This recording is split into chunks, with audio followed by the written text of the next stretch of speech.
आजपासून तू देवाचं नाव घ्यायचं नाही, तर आजपासून तू माझं नामस्मरण करायचं, माझं चिंतन करायचं.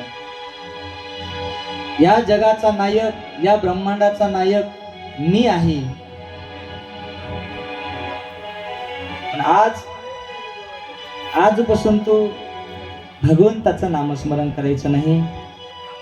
नंतरही भक्त प्रल्हाद रात्रंदिवस भगवंताच्या नामाचं, देवाचं चिंतन करत होता. हिरण्यकशिपूने अनेक प्रकारे समजवण्याचा प्रयत्न केला, तरी भक्त प्रल्हाद ऐकत नव्हता.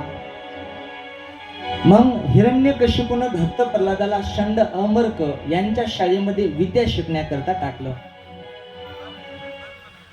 आणि भक्त प्रल्हाद ज्यावेळी षंड अमर्कच्या शाळेमध्ये गेला ना,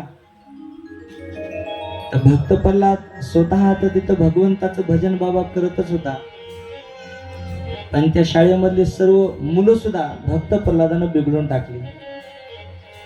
त्या शाळेमधले सर्व मुलं सुद्धा भगवंताचं भजन करत होते, चिंतन करत होते. महाराज नारायण नारायण श्रीमन्नारायण नारायण नारायण सारखं भगवंताचं भजन करत होते. षंड अमर्क हिरण्यकशिपूकडे आलेले आहेत.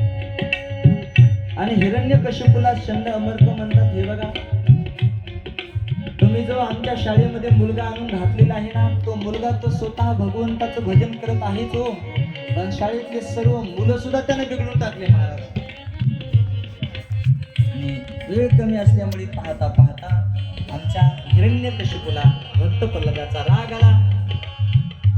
आणि हिरण्यकशिपूने सैनिकांना बोलवलं आणि सांगितलं, या भक्त प्रल्हादाला मारा. दोन सैनिक आले महाराज, आहेत का सैनिक? दोन सैनिक आले. सैनिकांनी भक्त प्रल्हादाला धरलेले. दोघं सैनिक आता या एकाच दोघं असतात. दोघांनी भक्त प्रल्हादाला धरलं महाराज. दोघ जण होते चांगले निब्बर होते बघा. हा, भक्त प्रल्हादाचे हात धरलेले. एका सैनिकाने हातामध्ये तलवार घेतली, भक्त प्रल्हादाच्या पोटामध्ये खुपसली. जशी पोटामध्ये खुपसली तशी तलवार पाठीतून बाहेर निघाली महाराज. परत उपसून घेतली, कशाला तशीच परत आली महाराज. परत खुपसली, परत उपसली, कशाला तशीच बाहेर यायला लागली. भक्त प्रल्हाद का मरत नव्हता. हिरण्यकशिपूने सांगितलं, याला कड्यावरून खाली फेकून द्या. सैनिकाने लगेच भक्त प्रल्हादाला घेतलेला आहे. कड्याच्या जवळ गेले महाराज घेऊन. भक्त प्रल्हादाला सैनिकाने कड्यावरून खाली फेकून दिलेलं आहे. ज्यावेळेस भक्त प्रल्हादाला कड्यावरून खाली फेकून दिलं, त्यावेळेस जगाचा मालक भगवान परमात्मा देवाला आणि भगवंताने भक्त प्रल्हादाला स्वतःच्या हातामध्ये फुलासारखं मायबापा झेलेला आहे. सैनिक राजवाड्यामध्ये जाईपर्यंत तर भक्त प्रल्हाद तिथं हजर झाला महाराज.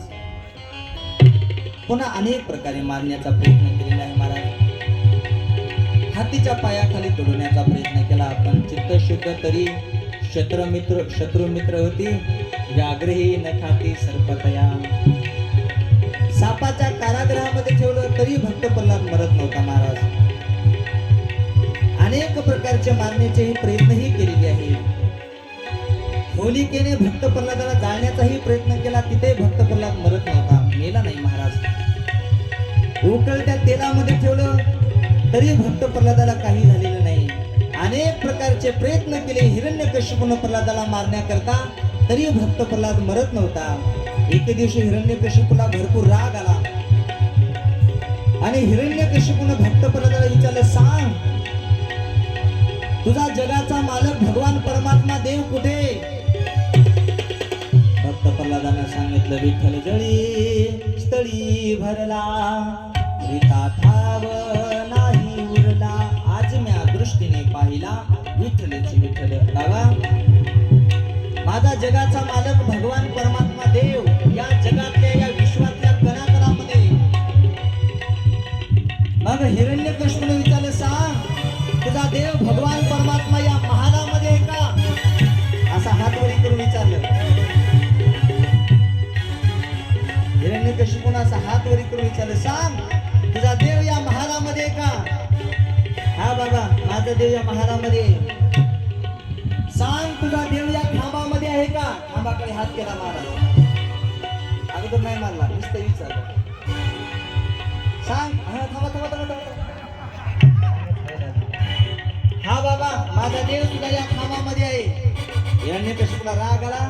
हिरण्यकशिपू दन दन दन दन चालत त्या खांबापर्यंत गेला आणि एकदम 10 दिशा त्या लाट मारली महाराज खांबावर.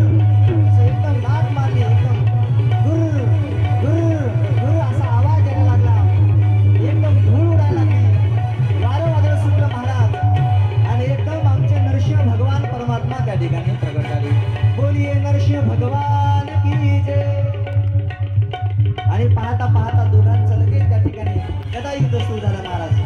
बोला बरं. आताच नाही मारलं, आताच नाही मारलं. उभे राहा, उभे राहा. हा हा, उभे राहा, उभे राहा. हा, चला. लगेच दोघांचं गदा युद्ध सुरू झालं. दोघांचं का लगेच दोघांचं मल्ल युद्ध सुरू झालं. आता हिरण्यकशिपूने देवावर एक लाट मारली. दमन मारली. हा, दमन मारली, दमन मारली. लगेच नरसिंह भगवंताने सुद्धा एक लाट मारली. एकदा नरसिंह भगवान परमात्मा खाली पडायची, खाली पडायची, देव खाली पडली.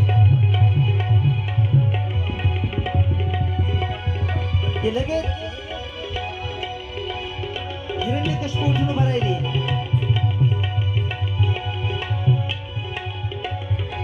मी सांगतो तसं करा दादा, मी सांगतो तसं करा. नरसिंह भगवान परमात्मा उठून उभा राहिली. लगेच